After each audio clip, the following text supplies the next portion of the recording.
Going on to the sets and reps, warm-up sets and RPE. So it's all kind of together. Your warm-up sets are not your active sets. So if you look on your program, you will see that you'll have 3 sets of like 8 to 12, for example. The warm-up sets don't account into that. So basically what we would want you to do with your warm-up sets is warm up to your working weight. So as an example, if your working weight is around 60 kg for a deadlift, then what you would do is spend 1 or 2 warm-up sets with lighter weights, working up to that weight. Now this might be different depending on how you feel on the day. So if you're feeling super tight from your sessions previous to that and sore, you might take 3 warm-up sets. If you're feeling nice and fresh, you might just need 2. What you do is progressively build up the weight, so you're ready mentally as well as physically to lift that weight. And like I mentioned in the warm-up and mobility section, what you do is do a little bit of stretching before, say do like 30 kg, just a few reps on that, practicing the movement, practicing your form and the mind-muscle connection, and then do some mobility afterwards. Then obviously that mobility allows you to rest and recover, load a bit more weight on, and then so say from 30 kg you go to 45. So slowly getting closer to that active weight that you'll be using whilst listening to your body and mobilizing in between those sets, making sure that you're ready for the actual working set. The other thing with regards to the actual mobility in between those sets is it's important to do the stretches that you feel you need and your body needs, like as you're doing the warm-up sets. Right, and the RPE. So the RPE, like I said, you'll probably have like a 4 to 6 RPE. RPE means rate of perceived exertion. So it means like how difficult you find it. And then we normally rate that from 1 to 10, obviously 1 being like really easy and 10 being really difficult. So your actual working sets RPE will be around 9 to 10. And that means you're working hard enough. And your warm-up sets are more 4 to 6. So what that means is whilst you're warming up, you don't want to feel like you're using all your energy during that set because you don't want to waste energy on your warm-up sets. It's literally just there for you to physically and mentally be ready for a weight. When I say mentally, that also is important because say if you've got 250, 300 on your leg press, that needs some mental preparation to actually be ready for. And you can't just jump into 200 on your first working set either, or your first warm-up set either, because that just obviously feels hideous on the joints.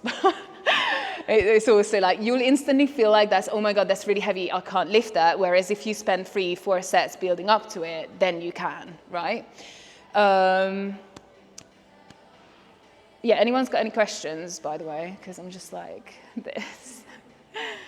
Okay, I think I covered everything. Oh no, the one thing with regards to the sets and reps is how do you know how to choose the right weight for your sets and reps? Because I think, again, that's, especially for online clients, can be a bit difficult to figure out at the first couple of weeks. So we don't set you specific weights to start with. Obviously, your app, as you log, will learn what weight you've used, what reps you've used at the start, and then you are told to progressively improve on that. As you're getting more confident with certain lifts, as you're figuring out, oh yeah, this was really easy, you'll obviously put more and more weight on. So we don't expect you to have 10 RPE on your first week or potentially your second week either, because you're still just kind of finding your feet. And it's probably best for like injury as well not to do that, because if certain lifts you've never done before, you need to kind of find your feet first and then become confident before you can work at the 9 to 10 RPE at those lifts, right? Okay, no stress, by the way.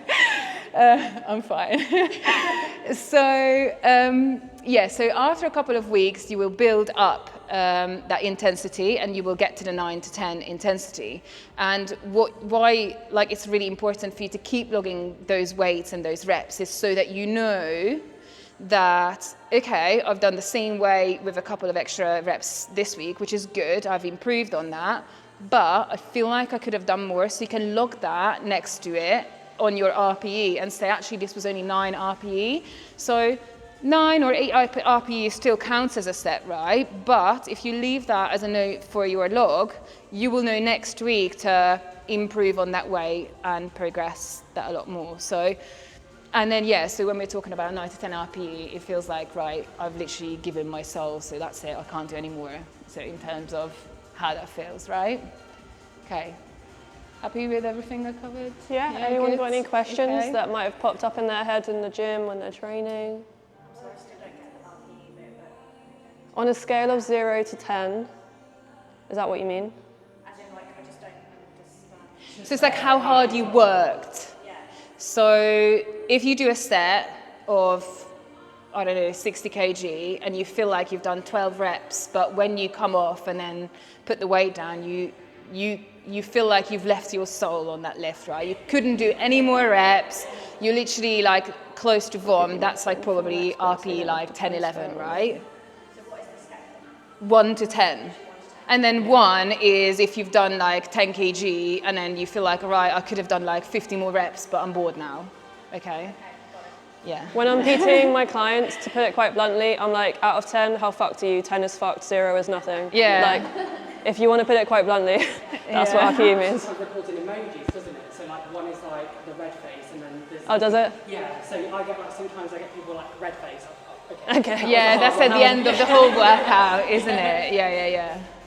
And also RPE is something that will change because it's subjective with your training. The more you learn to push yourself out of your comfort zone, you'll look back at last year's deadlifts and you're like, oh, that wasn't a 10 out of 10. Like I was probably actually pushing less. At the time for me, I thought I was, but it's a journey when we're training of learning to really push ourselves. When I say out of our comfort zone, I mean to get those extra few reps. So rather than telling, rep range is important because it helps us select a weight, it helps us stay in the relevant zone of training, but it's also not something that we should live by like it's the Bible. Like if you can get more reps, you get more reps. If you've ended up getting 17 and your rep range is 8 to 12, it simply says, right, okay, well I know that I can go heavier because I'm out of the rep range. Oh yeah, I actually haven't covered the rep ranges, so yeah, that's the. Do you want to go into that a little bit? Yeah, so I haven't covered the rep ranges, so you're not going to get given an actual rep to hit like 12.